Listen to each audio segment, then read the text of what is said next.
Halo, perkenalkan nama saya Siska Cahaya Puspita, NIM 1924-1010-3009 dari Prodi Informatika. Nama saya Alia Rahmatul Ulfa, NIM 1924-1010-3018. Perkenalkan, nama saya Dieva Erlia Putri, NIM 1924-1010-3026. Nama saya Halilatul Munawaroh, NIM 1924-1010-3047. Perkenalkan, saya Tia Wahyu Febriani, NIM 1924-1010-3051. Pada slide ketiga ini akan dibahas mengenai cara penyelesaian soalnya. Tabel awal simplex iterasi 0 untuk kasus penyimpangan. Maksimumkan min Z ditambah kurung buka min 8M plus 3 kurung tutup X1 ditambah kurung buka min 5M plus 5 kurung tutup S2 ditambah 0S3 ditambah 0S4 ditambah MS5 ditambah 0S6 sama dengan minus 38M. Lalu ada fungsi kendala yang pertama 2X1 plus S3 sama dengan 8, 3X2 plus S4 sama dengan 15, dan yang terakhir 6X1 plus 5X2 minus S5 plus S6 sama dengan 30. Selanjutnya pada barisnya akan dimuat kendala-kendalanya. Untuk kolomnya kita masukkan dari Z hingga NK, sedangkan untuk barisnya kita memuat kendala-kendalanya yaitu terdapat S3, S4, dan S6 dengan keterangan sebagai berikut. Z merupakan fungsi tujuan yang harus dioptimalkan, X1 dan X2 merupakan variabel, S3 dan S6 merupakan variabel artifisial, S4 merupakan variabel slack, S5 merupakan variabel surplus, M merupakan konstanta yang nilainya sangat besar tetapi berhingga, dan juga yang terakhir ada NK yaitu nilai kanan. Selanjutnya pada fungsi tersebut dapat kita masukkan konstantanya. Konstanta Z diperoleh minus 1, konstanta X1 adalah minus 8M plus 3, konstanta X2 adalah min 5M plus 5, konstanta S3 adalah 0, konstanta S4 adalah 0, konstanta S5 adalah M, konstanta S6 adalah 0, dan juga konstanta NK adalah minus 38M. Kemudian begitu pula dengan fungsi kendala yang sudah distandarkan, yaitu terdapat dalam fungsi kendala 1, fungsi kendala 2, dan juga fungsi kendala 3. Dari penyelesaian soal sebelumnya, didapatkan persamaan awal sebagai berikut.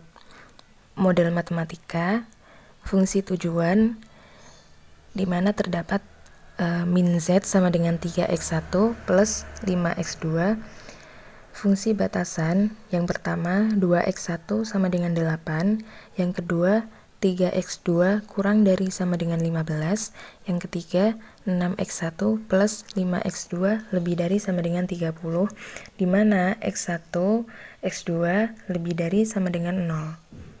Untuk menyelesaikan soal ini, terdapat beberapa langkah yang harus dilakukan. Langkah yang pertama adalah sebagai berikut. Fungsi tujuan tersebut dapat dikali dengan minus 1 agar nilainya menjadi lebih maksimal. Seperti pada contoh di bawah ini. Minimalkan Z sama dengan 3X1 plus 5X2 menjadi maksimalkan minus Z sama dengan minus 3X1 minus 5X2.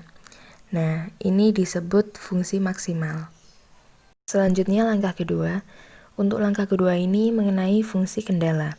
Yang pertama, untuk kendala bertanda sama dengan, caranya dengan menambahkan satu variabel tambahan pada ruas kiri berupa variabel artifisial. Contohnya, 2X1 sama dengan 8 menjadi 2X1 ditambah S3 sama dengan 8. Yang kedua, untuk kendala bertanda kurang dari sama dengan, caranya dengan menambahkan satu variabel tambahan pada ruas kiri yang berupa variabel slack. Contohnya, 3X2 kurang dari sama dengan 15 menjadi 3X2 ditambah S4 sama dengan 15. Yang ketiga, untuk kendala bertanda lebih dari sama dengan, caranya yaitu mengurangkan ruas kiri dengan variabel surplus dan juga menambahkan ruas kiri dengan variabel artifisial. Contohnya 6x1 plus 5x2 lebih dari sama dengan 30 menjadi 6x1 plus 5x2 minus S5 ditambah S6 sama dengan 30. Nah, untuk langkah yang ketiga atau langkah terakhir dapat dilakukan dengan cara memasukkan atau menambahkan pula variabel-variabel dasar, yaitu variabel surplus atau slack atau artifisial ke dalam fungsi tujuan, di mana koefisien untuk variabel surplus atau slack sama dengan 0 dan koefisien untuk variabel artifisial sama dengan M. Dengan M merupakan konstanta yang nilainya sangat besar tetapi berhingga, misalnya ribuan, puluhan ribu, dan seterusnya. Pada slide kelima tadi diperoleh contoh fungsi tujuan. Maksimalkan minus Z sama dengan min 3x1 min 5x2. Dengan menggunakan aturan poin C, fungsi tujuannya akan menjadi maksimalkan min Z plus 3x1 plus 5x2 plus ms3 plus 0s4 plus 0s5 plus ms6 sama dengan 0. Atau maksimalkan min Z plus 3x1 plus 5x2 plus ms3 plus ms6 sama dengan 0. Nah, ini disebut fungsi implisit. Setelah melewati 3 langkah di atas, kita masuk ke dalam masalah simplex. Nah, di sini sudah ditemukan nilai fungsi tujuan terakhir seperti pada tabel di bawah ini. Jadi yang harus diperhatikan bahwa setiap variabel dasar, yaitu meliputi variabel slack, surplus, dan juga artifisial, harus bernilai 0. Namun, pada tabel ini, nilai S3 dan S6 masih bernilai M. Maka dari itu, dua variabel dasar tersebut harus diubah dulu nilainya menjadi 0 sebelum dipindahkan ke dalam tabel simplex. Cara mengubah koefisien M. Untuk mengubah koefisien M, langkah pertama kita harus ubah M1, M pertama atau S3. Untuk mengubah M pertama ini, maka kita kurangi bilangan M tersebut dengan bilangan M itu sendiri. Dan sebelumnya dikalikan dengan setiap nilai batasan yang menyebabkan munculnya bilangan M tersebut. Jadi, pertama-tama tuliskan pada baris awal nilai fungsi tujuan terakhir. Kemudian di baris keduanya dituliskan batasan yang mencakup S3. S3 terdapat pada batasan pertama. Lalu masukkan variabel ke dalam barisan kedua. Nah, lalu kita melakukan perhitungan yang akan diletakkan di baris ketiga. Nah, pada bagian Z, negatif 1 dikurangi 0 dan dikalikan M akan menghasilkan negatif 1. Pada X1, 3 dikurangi 2 dikali M akan menghasilkan 3 min 2M. Pada X2, 5 dikurangi 0 dikalikan M akan menghasilkan nilai 5. Kemudian S3, M dikurangi 1 dikalikan dengan M akan menghasilkan nilai 0. Pada S4, 0 dikurangi dengan 0 dikalikan dengan M akan menghasilkan nilai 0. S5 dengan cara yang sama akan memiliki hasil 0 seperti pada S4. Lalu, pada bagian S6, M dikurangi dengan 0 dikalikan dengan M akan menghasilkan M. Nah, untuk NK, 0 dikurangi dengan 8 dikali M akan menghasilkan min 8M. Lalu, langkah kedua atau langkah selanjutnya, kita perlu mengubah M kedua atau S6. Nah, di tahap ini kita masukkan dulu M1, hasil dari perhitungan pada M1 di baris pertama. Setelah dimasukkan, maka baris kedua diisi dengan nilai batasan yang mencakup S6. S6 dicakup pada nilai batasan 3. Kemudian masukkan koefisien pada variabel ke dalam tabel. Baris kedua ini kemudian dilakukan perhitungan seperti pada saat mencari saat melakukan perhitungan pada M1 tadi.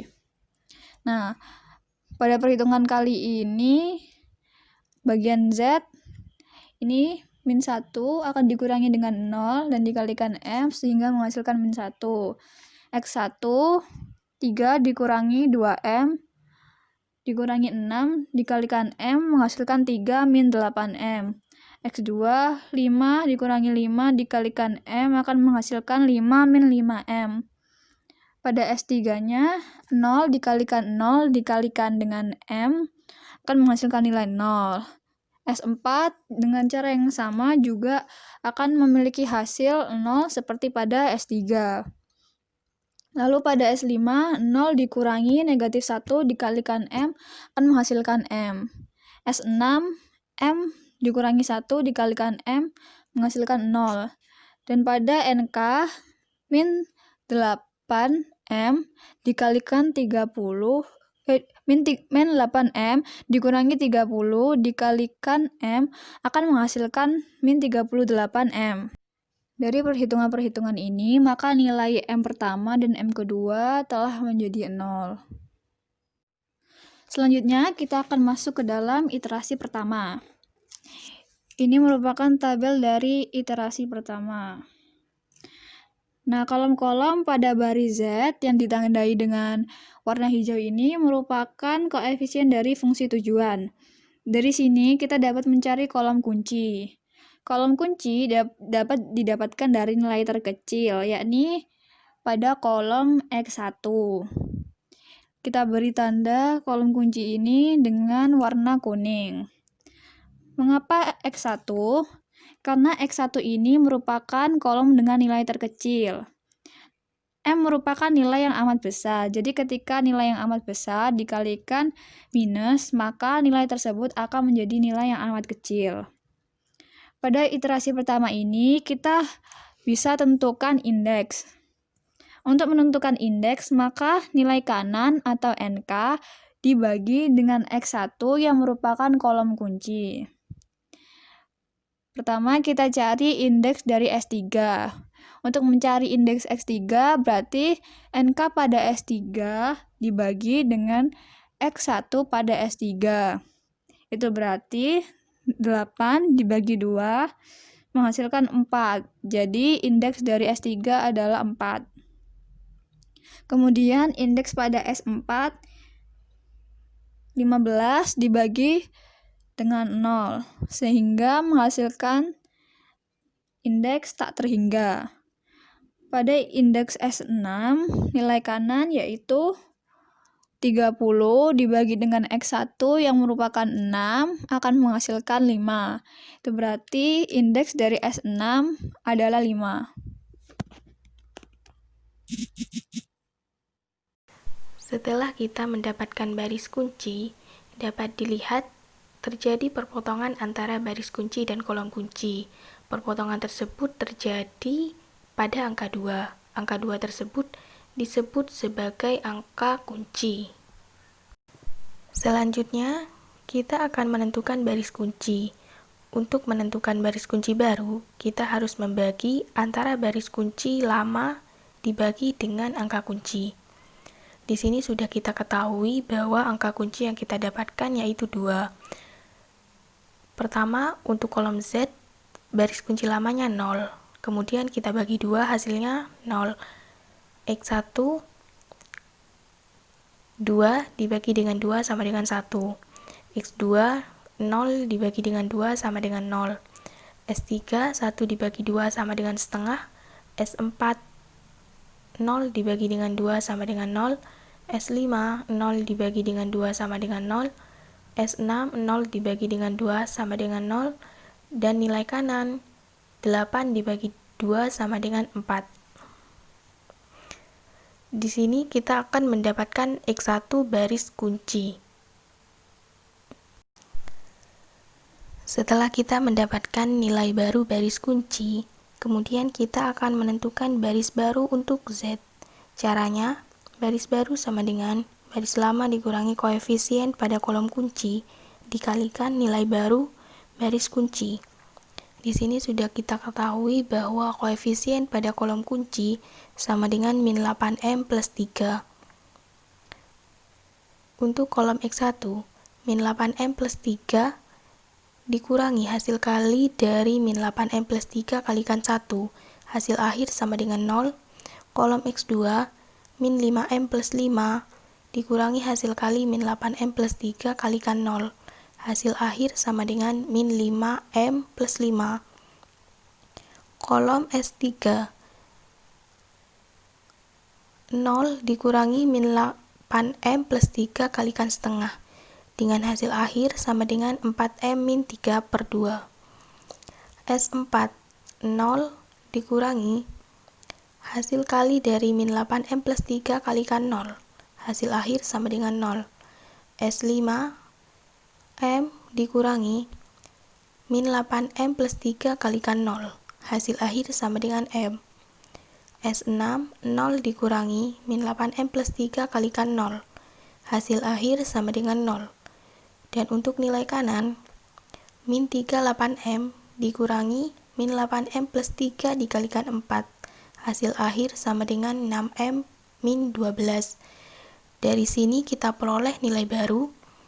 Untuk X1 sama dengan 0, untuk X2 min 5M plus 5, S3 4M min 3 per 2, S4 0, S5M, S6 0, dan nilai kanan min 6M min 12. Selanjutnya, kita akan menentukan baris baru S4. Caranya, baris baru sama dengan baris lama dikurangi koefisien pada kolom kunci dikalikan nilai baru baris kunci. Di sini dapat kita lihat bahwa koefisien S4 pada kolom kunci adalah 0. Maka, untuk nilai baru pada kolom X1 adalah 0 dikurangi hasil kali dari 0 kalikan 1 sama dengan 0. Kolom X2, 3 dikurangi hasil kali dari 0 kali 0 sama dengan 3. Kolom S3, 0 dikurangi hasil kali dari 0 kalikan setengah sama dengan 0. Kolom S4, 1 dikurangi hasil kali dari 0 kalikan 0 sama dengan 1. Kolom S5, 0 dikurangi hasil kali dari 0 kalikan 0 sama dengan 0. Kolom S6, 0 dikurangi hasil kali dari 0 kalikan 0 sama dengan 0. Dan untuk kolom nilai kanan, 15 dikurangi hasil kali dari 0 kalikan 4 sama dengan 15. Dari perhitungan tadi, kita akan mendapatkan nilai baru untuk baris S4 yaitu 0, 3, 0, 1, 0, 0, 15. Selanjutnya, kita akan menentukan nilai baris baru untuk S6. Caranya sama, yaitu baris lama dikurangi hasil kali dari koefisien pada kolom kunci dikalikan nilai baru baris kunci. Dapat kita lihat bahwa koefisien S6 pada kolom kunci adalah 6. Untuk kolom X1, 6 dikurangi hasil kali dari 6 kalikan 1 sama dengan 0. Kolom X2, 5 dikurangi hasil kali dari 6 kalikan 0 sama dengan 5. Kolom S3, 0 dikurangi hasil kali dari 6 kalikan setengah sama dengan min 3. Kolom S4, 0 dikurangi hasil kali dari 6 kalikan 0 sama dengan 0. Kolom S5, min 1 dikurangi hasil kali dari 6 kalikan 0 sama dengan min 1. S6 sama dengan 1 dikurangi hasil kali dari 6 kalikan 0 sama dengan 1. Dan untuk nilai kanan, 30 dikurangi hasil kali dari 6 kalikan 4 sama dengan 6. Di sini kita sudah mendapatkan nilai baris baru untuk S6, yaitu 0, min 5, min 3, 0, min 1, 1, dan 6. Iterasi kedua. Agar kita bisa melanjutkan ke proses iterasi kedua, kita harus memasukkan nilai-nilai baris baru yang sudah kita dapatkan di iterasi pertama tadi. Setelah kita masukkan, dapat dilihat terdapat perbedaan antara tabel sebelum iterasi dan tabel setelah dilakukan iterasi pertama. Selanjutnya, kita memasuki iterasi yang kedua. Di sini ditampilkan sebuah tabel yang menunjukkan hasil baris baru yang sudah kita hitung pada iterasi yang pertama.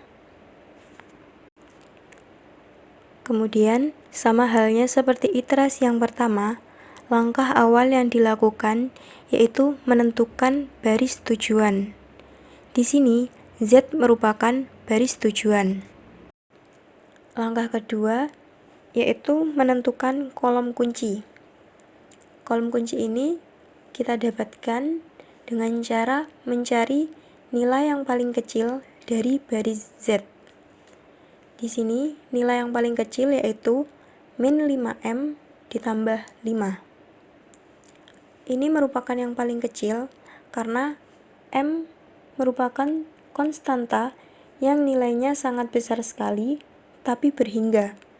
Dan apabila dikalikan dengan min, maka nilainya menjadi sangat kecil. Jadi di sini kita sudah menemukan bahwa yang paling kecil adalah min 5M ditambah 5 yang berada di kolom X2. Sudah ditemukan bahwa X2 merupakan kolom kunci. Langkah selanjutnya yaitu kita akan mencari indeks. Rumus indeks adalah nilai kanan dibagi dengan kolom kunci. Karena tadi kita sudah mengetahui bahwa kolom kuncinya adalah X2, maka langsung saja nilai kanan akan dibagi dengan X2. Nilai kanan 4 dibagi dengan 0, hasil indeksnya tak hingga. Nilai kanan 15 dibagi 3, hasil indeksnya adalah 5. Dan nilai kanan 6 dibagi 5, hasil nilai indeksnya adalah 6/5. Jadi, di sini kita sudah mendapatkan beberapa nilai indeks. Langkah selanjutnya, yaitu kita akan mencari baris kunci. Baris kunci ini didapatkan dengan mencari nilai indeks yang paling kecil. Dari beberapa nilai indeks yang sudah kita dapat, yaitu tak hingga, 5, dan 6/5, yang paling kecil adalah 6/5. Karena 6/5 merupakan indeks yang paling kecil, maka S6 merupakan baris kunci. Jadi yang di blok hitam ini merupakan baris kunci.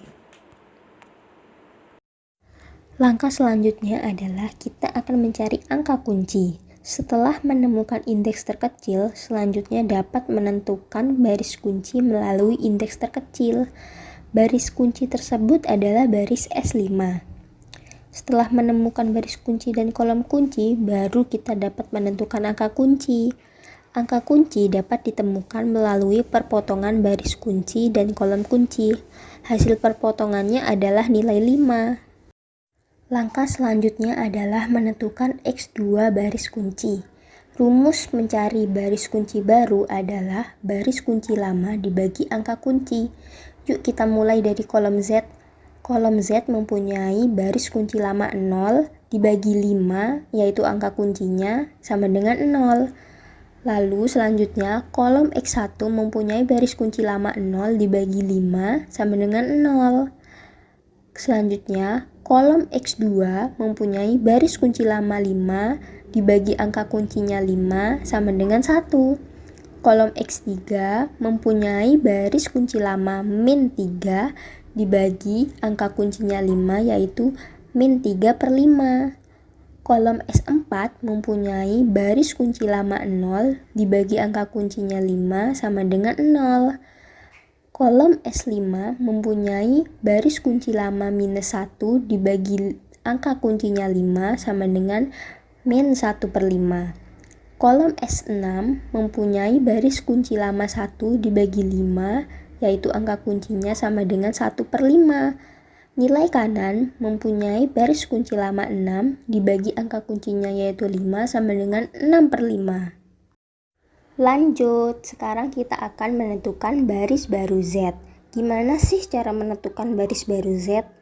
Rumusnya adalah baris baru sama dengan baris lama dikurangi dalam kurung koefisien pada kolom kunci dikali nilai baru baris kunci.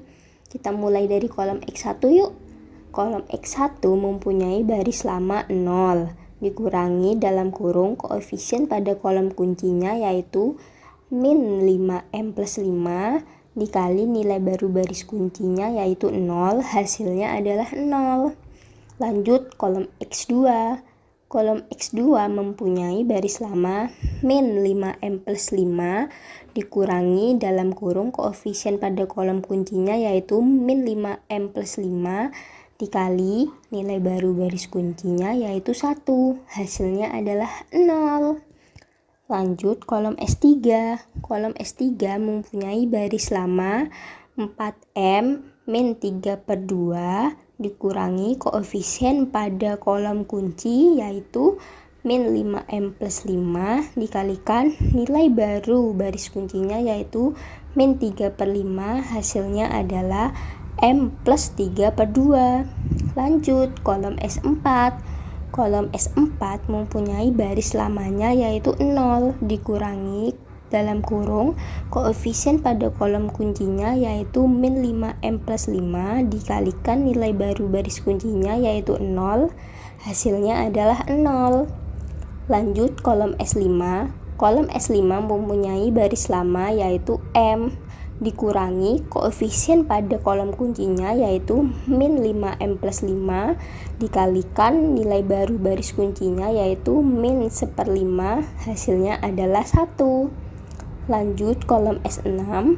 Kolom S6 mempunyai baris lama 0 dikurangi dalam kurung koefisien pada kolom kuncinya yaitu min 5M plus 5 dikalikan nilai baru baris kuncinya yaitu 1/5, hasilnya adalah M-1. Lanjut kolom nilai NK atau nilai kanan. Nilai kanan mempunyai baris lama yaitu min 6M min 12 dikalikan dalam kurung koefisien pada kolom kuncinya yaitu min 5M plus 5 dikalikan nilai baru baris kuncinya yaitu 6/5, hasilnya adalah minus 18. Lanjut, sekarang kita akan menentukan baris baru X1. Gimana sih cara menentukan baris baru X1? Rumusnya adalah baris baru sama dengan baris lama dikurangi dalam kurung koefisien pada kolom kunci dikali nilai baru baris kunci. Kita mulai dari kolom X1 yuk. Kolom X1 mempunyai baris lama yaitu 1 dikurangi koefisien pada kolom kuncinya yaitu 0 dikalikan nilai baru baris kuncinya yaitu 0, hasilnya adalah 1. Lanjut kolom X2. X2 mempunyai baris lama yaitu 0 dikurangi dalam kurung koefisien pada kolom kuncinya yaitu 0 dikalikan nilai baru baris kuncinya yaitu 1, hasilnya adalah 0. Lanjut kolom S3. S3 mempunyai baris lama 1/2 dikurangi dalam kurung koefisien pada kolom kuncinya yaitu 0 dikalikan nilai baru baris kuncinya yaitu min 3/5, hasilnya adalah setengah. Lanjut kolom S4. S4 mempunyai baris lama yaitu 0 dikurangi dalam kurung koefisien pada kolom kuncinya yaitu 0 dikalikan nilai baru baris kuncinya yaitu 0, hasilnya adalah 0. Lanjut S5. S5 mempunyai baris lama yaitu 0 dikurangi koefisien pada kolom kuncinya yaitu 0 dikalikan nilai baru baris kuncinya yaitu min 1/5, hasilnya adalah 0. Lanjut kolom S6. S6 mempunyai baris lama yaitu 0 dikurangi dalam kurung koefisien pada kolom kuncinya yaitu 0 dikalikan nilai baru baris kuncinya yaitu 1/5, hasilnya adalah 0. Lanjut nilai kanannya. Nilai kanannya mempunyai baris lama yaitu 4 dikurangi koefisien pada kolom kuncinya yaitu 0 dikali nilai baru baris kuncinya yaitu 6/5, hasilnya adalah 4. Selanjutnya kita akan menentukan baris baru S4. Sama halnya dengan baris baru X1, rumusnya adalah baris baru sama dengan baris lama dikurangi dalam kurung koefisien pada kolom kunci dikali nilai baru baris kunci. Kita mulai dari kolom X1 yuk. Kolom X1 mempunyai baris lama yaitu 0 dikurangi dalam kurung koefisien pada kolom kuncinya yaitu 3 dikalikan nilai baru baris kuncinya yaitu 0, hasilnya adalah 0. Lanjut kolom X2. X2 mempunyai baris lamanya yaitu 3 dikurangi dalam kurung koefisien pada kolom kuncinya yaitu 3 dikali nilai baru baris kuncinya yaitu 1, hasilnya adalah 0. Lanjut S3. S3 mempunyai baris lama 0 dikurangi dalam kurung koefisien pada kolom kuncinya yaitu 3 dikalikan nilai baru baris kuncinya yaitu min 3/5, hasilnya adalah 9/5. Lanjut kolom S4. S4 mempunyai baris lama yaitu 1 dikurangi koefisien pada kolom kuncinya yaitu 3 dikalikan nilai baru baris kuncinya yaitu 0, hasilnya adalah 0. Lanjut S5. Kolom S5 mempunyai baris lama 0 dikurangi koefisien pada kolom kuncinya yaitu 3 dikalikan nilai baru baris kuncinya yaitu min 1/5, hasilnya adalah 3/5. Lanjut kolom S6. S6 mempunyai baris lama 0 dikurangi koefisien pada kolom kuncinya yaitu 3 dikalikan nilai baru baris kuncinya yaitu 1/5, hasilnya adalah min 3/5.